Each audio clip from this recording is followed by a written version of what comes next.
Nous démarrons la une des journaux de ce mercredi 13 février par La Nation. La Nation titre centrale électrique de Maria Gleta, 90% de réalisation physique, rencontre Sénat, parti politique, s'entendre sur les règles du jeu avant le jeu. C'est à lire à la une du quotidien La Nation. Et puis quitus fiscal et certificat de conformité au système partisan, de l'insomnie chez des candidats aux législatives. C'est à la une du quotidien La Nation. Matin libre titre ce matin Malanville, un homme tire sur l'amant de son épouse. Et puis toujours Matin libre écrit ce matin législatif d'avril 2019, quitus fiscal, un jeu de calcul à la mouvance. Les Foscori pour un Bénin émergent dénoncent la lenteur dans la délivrance. Nous passons à la une du quotidien Les quatre vérités qui titrent ce matin élections législatives de 2019, liste des centres de vote par commune. C'est à lire dans les colonnes du quotidien Les quatre vérités qui titre également décision portant modalité d'application de l'article 242 du Code électoral relatif à l'attribution et à la répartition des sièges. Les progressistes ne partagent pas un alinéa de la décision de la Sénat. Ils saisissent la Cour probablement ce jour. C'est à lire dans les colonnes du quotidien Les quatre vérités. Nous allons passer, bien sûr, on reste d'abord à la une du quotidien Les quatre vérités qui titre également le ministre Oussou et le DGSBEE sur le chantier de la centrale thermique de 120 MW à Maria Gleta. Dans un mois, le premier moteur sera synchronisé sur le réseau électrique du Bénin, d'ici le coordonnateur.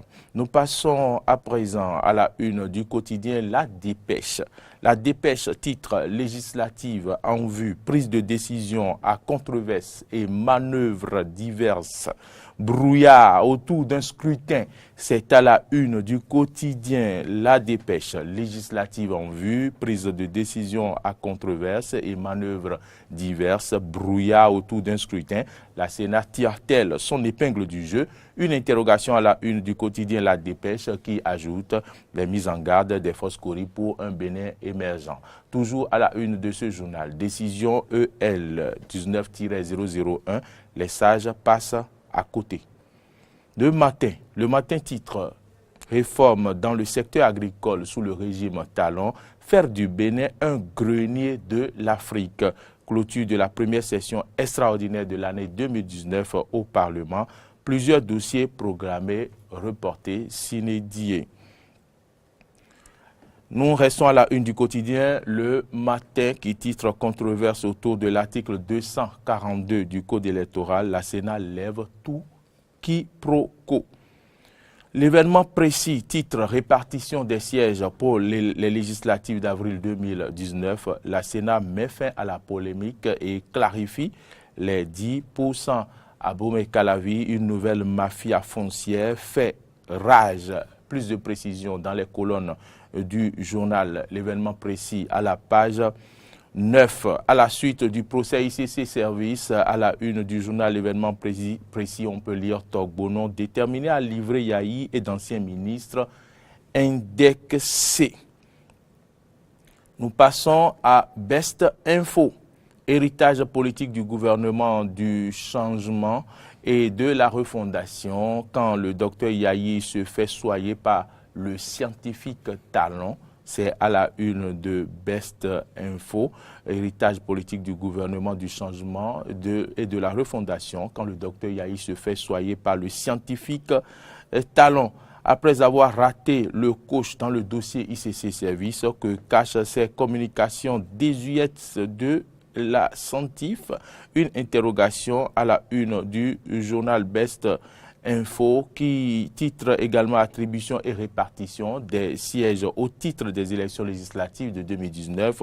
Voici comment la Sénat compte appliquer l'article 242 du Code électoral. Plus de précisions à la page 10 du journal. Bénin intelligent, titre ce matin à la une, agitation stérile autour de la délivrance du quitus fiscal. De quoi les forces Cori pour un Bénin émergent ont-ils peur? Une interrogation à la une de Bénin intelligent, enjeux climatiques et énergie renouvelable en Afrique. Un changement de modèle s'impose selon Géraldo Akplogan. On peut également lire à la une de ce quotidien le portrait de Luc Vaudourin, médecin de profession, publicitaire par vocation. Fraternité échange à la Sénat les préoccupations des partis à 8 jours du dépôt des listes. Article 242 du Code électoral, la clé de répartition et d'attribution des sièges dévoilée. Authenticité du quitus fiscal, c'est à la une du quotidien Fraternité, les avertissements de la Direction générale des impôts. Bénin Nord Bénin Info, titre ce matin, séance d'échange entre la Sénat et les représentants des partis politiques, l'engagement d'une élection transparente et apaisée. Santé, l'éternuement, les bienfaits méconnus d'un geste naturel. Élections législatives 2019, tractation, controverse et crainte dans les états-majors. C'est allié à la une de Nord Bénin Info. Nous passons à la une de l'événement précis. On va terminer par l'événement précis. Je crois qu'on a déjà lu cette une, mais puisque, voilà, je crois que c'est ici que s'achève la une des journaux de ce matin. On l'achève sur Nord Bénin Info. Corneille Aïssé. Merci à vous Arnaud Mori Agua. On retient plusieurs actualités, plusieurs sujets abordés par les quotidiens. La sortie des FCBE qui ont exprimé quelques inquiétudes par rapport au déroulement des différentes opérations dans le cadre des législatives de 2019. Ce ne sont pas seulement les FCBE, ce ne sont pas seulement les FCBE qui expriment l'inquiétude là, puisque comme vous le savez, dans l'après-midi de ce mardi, la Sénat a rencontré les responsables des partis politiques et nous avons bien vu la présidente du bloc UDBN qui véritablement disait que c'est depuis octobre ils ont déposé, octobre 2018, que le parti a déposé la demande de conformité et malheureusement jusqu'à cette date, à 8 jours de la clôture, ils n'ont pas obtenu gain de cause. Le parti, le certificat n'a pas été délivré. Donc tous les partis politiques se demandent ce qui se passe parce que même la Sénat, dans sa prise de parole, le président de la Sénat aussi a dit que l'institution s'est rapprochée du ministère de l'Intérieur pour savoir ce qu'il en est, mais jusque-là, l'institution n'a pas eu de réponse. Donc, l'institution fera d'autres démarches, même si l'institution n'est pas le devoir, ou du moins ce que l'institution devrait faire. Donc, je pense quand même qu'il y a lieu de s'interroger. On se demande pourquoi ce silence ou bien cette lenteur dans la délivrance des certificats aux partis. On se pose des questions. Donc, il y a de quoi s'inquiéter qu'on ait ici. Tout à fait. Il y a de quoi s'inquiéter par les responsables politiques. Qu'est-ce qui pourrait expliquer la lenteur constatée dans la délivrance de ces pièces quand même assez importante pour le processus qui est déclenché? Honnêtement... Puisque c'est un jeu politique, le code électoral qui a apporté ces nouvelles dispositions, ce sont les mêmes politiciens qui ont voté ce code électoral. Alors, oui, je pense quand même que, si vous voulez, pour ma part, non, je ne dirais pas que c'est la lourdeur administrative, parce que pour ma part, ce n'est pas seulement les autres partis qui sont dans le cas. Il y a même le bloc républicain, le deuxième bloc progressiste.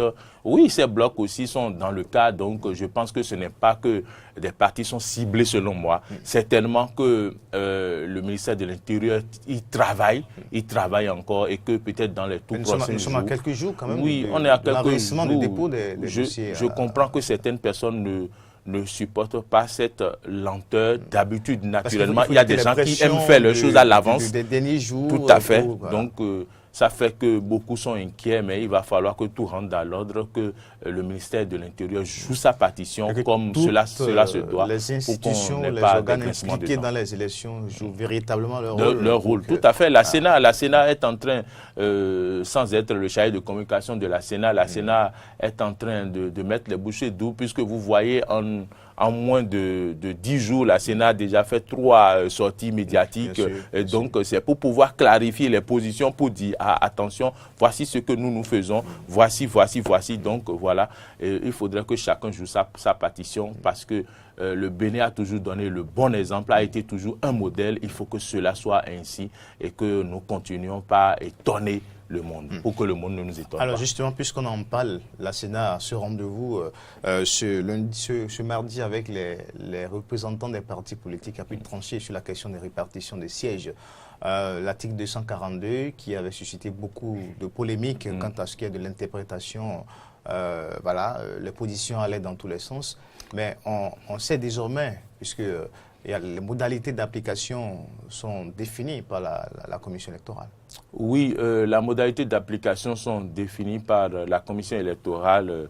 Je crois que c'est pour le bien des responsables des partis politiques qui étaient à cette rencontre. C'est vrai que, en ce qui me concerne, moi, c'est une émission que j'ai suivie, comment se fera ces répartitions des sièges. Il va falloir encore bien s'informer avant de commencer par faire le déballage ici. Mais si la Sénat est arrivée à expliquer clairement aux candidats, aux responsables de parti, comment se fera la répartition des sièges, c'est bien, ça lève un flou qui se dessinait, et donc il n'y a plus d'équivoque, chacun est clarifié, on sait ce qu'il faut faire pour obtenir le nombre de députés qu'il faut.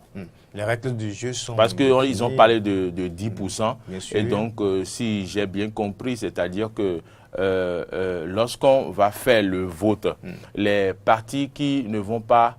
si, par exemple, je crois qu'ils ont parlé de 3 ou 4 partis, bon, je ne vais pas dire. Il y a des conditions dans lesquelles on va pouvoir appliquer les 10%. Si 4 partis obtiennent 4 députés ou n'obtiennent pas, en tout cas, je ne vais pas rentrer dans ces détails-là. De toute façon, il y a la décision de la Sénat. Il y a le petit nœud là, et donc on va mieux s'informer avant de venir faire le déballage ici.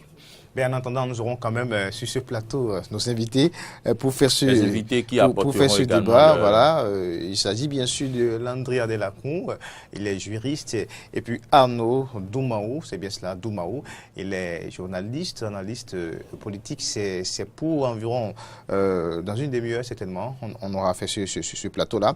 Mais on n'a pas fini avec vous. Nous avons également lu dans la presse ce matin d'autres actualités, Dr Boni Yayi et puis son scientifique, ça c'est à la une de Best Info. J'avoue que j'ai rien compris. Bon, je pense que à la une de Best Info, nous avons lu tout à l'heure que Dr Boni Yayi, soigné par le scientifique, je suis en train de chercher le journal. Oui. La une du quotidien, Best Info, si nous pouvons avoir héritage politique du gouvernement du changement et de la refondation. Héritage, quand le docteur Yayi se fait soigner par le scientifique talent. Quand on parle de scientifique, vous savez que la science, c'est les attitudes. Donc, le scientifique, c'est l'homme qui pratique la science exacte. C'est les mesures exactes. C'est les mesures exactes. L'expérience. Et on va au laboratoire et on fait les expériences. Et donc, tel que je voudrais comprendre ce titre, c'est que quand on parle d'héritage, c'est ce que l'autre gouvernement a laissé, d'accord?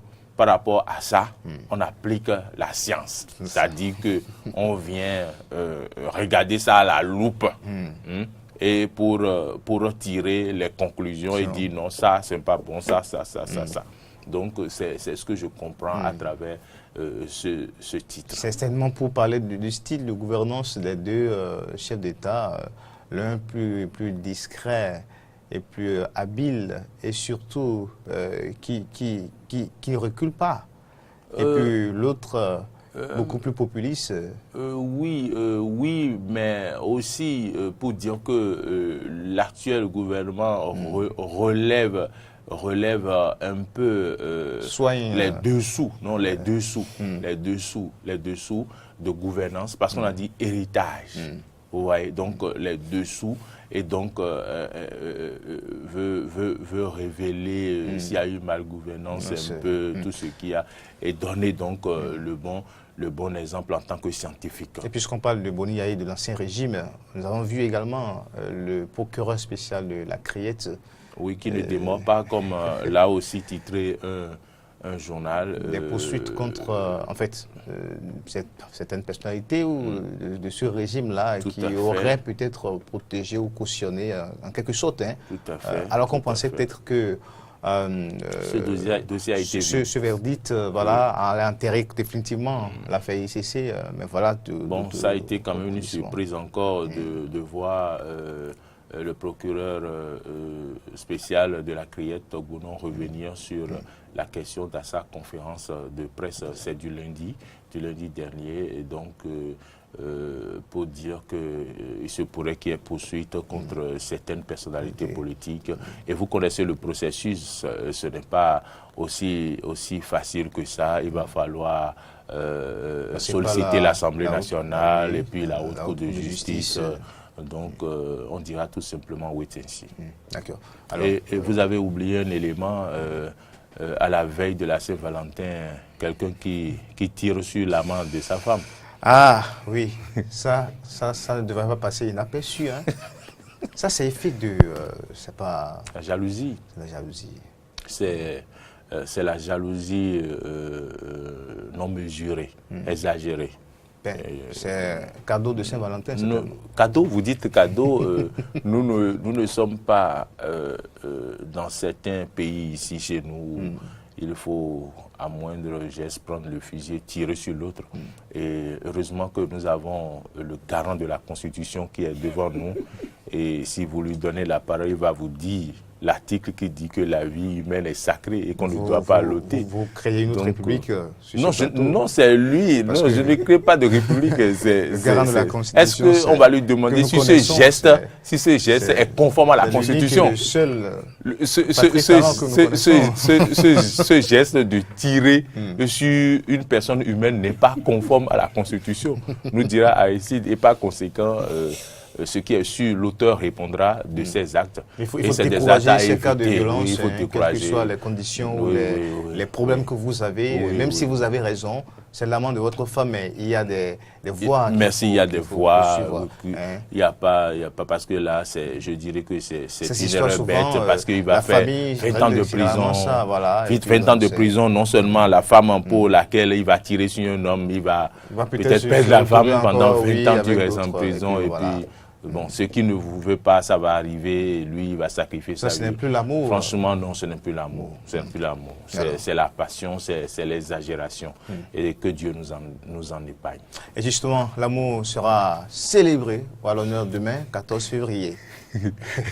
Avec le débat spécial sur Eden Télévision, Anno Mori Agua, le duo Anno Mori Agua et Carole Olaye. Oui, ce débat de 90 minutes subdivisé en deux panels, et donc un premier panel qui s'est préoccupé un peu de la culture, le modernisme, le mode et tout ça, et le deuxième panel qui met au prisme les aînés, qui apporte des solutions à la vie de couple à travers des personnes ressources spécialistes des questions de mariage et psychologues assistants. Et donc voilà, c'est toujours pour apporter un grain de sel à la vie de couple en ce qui concerne ceux qui suivent Eden TV. C'est toujours aussi pour éduquer les jeunes éduquer les jeunes en ce qui concerne la célébration de cette fête pour qu'on n'assiste pas à tout ce qu'on assiste là. 1, 2, 3, c'est directement aller au CES. La Saint-Valentin, ce n'est pas ça. IBC, BI, IJK, Toin. Il faut éviter cela. Ça, je ne comprends pas. Non, vous ne pouvez pas comprendre. C'est un code latin ou bien c'est... Non, c'est l'alphabet. C'est l'alphabet que je suis en train de réciter. Il faut être initié. IBC, BI, IJK, Toin. Donc, il faudrait éviter ces trucs-là pendant le jour de la Saint-Valentin. La Saint-Valentin, c'est un moment pour... Les initiés compris. Merci. Ça va être sur les écrans de Eden Télévision, ce grand plateau spécial fête de Saint-Valentin. Demain, 14 février, à partir de 21h, que vous allez retrouver en nouvelle diffusion dans la tranche. Tout cela vous sera précisé tout à l'heure, bien avant la fin de cette émission ou sur les antennes. Prenez simplement le rendez-vous. Vous aurez la bande-annonce simplement dans un instant.